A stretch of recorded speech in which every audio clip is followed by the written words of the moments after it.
What's up, traveling foodies? It's Day coming to you from New Orleans, and whenever I visit a new city, I always want to know where the essential places you have to visit are.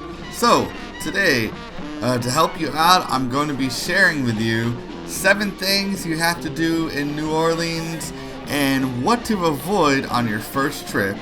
Make sure to check out my other city guide playlists. They're all linked down below in the comments. Now let's get to that list.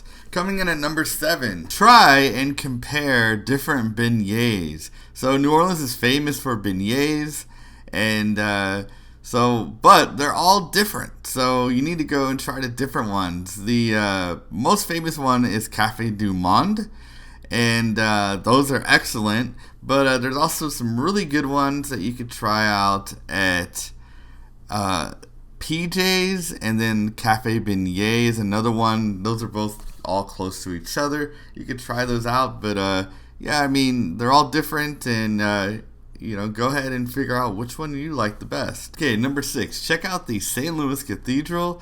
It's like a beautiful building. You can take some really awesome pictures of it.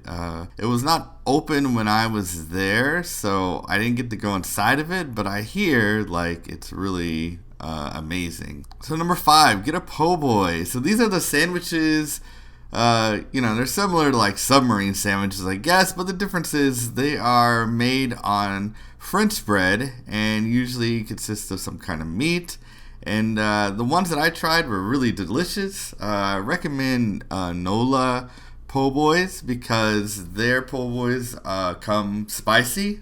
You can request it to not be spicy, but the flavor is really there, and it was better than any of the other po' boys that I tried while I was in New Orleans. Number 4, go on the free Sazerac tour. Sazerac is credited with being the first cocktail in the United States, and there's plenty of samples throughout this huge museum for you to try out different cocktails made with the liquor. And the boozy history of New Orleans is pretty fascinating, so definitely worth your time. I think we spent about 2 hours there just browsing and reading and trying different drinks. It was awesome, and it was free. Number 3, go on a cemetery and ghost tour. So I know this sounds kind of cheesy, but overall it was very historic and lots of great information about how the graveyards operate in New Orleans. It's a lot different than most places in the United States due to their location and their weather conditions. So also doing the ghost tour was it was fun, interesting, and it made you think. What if? Who knows? We don't know.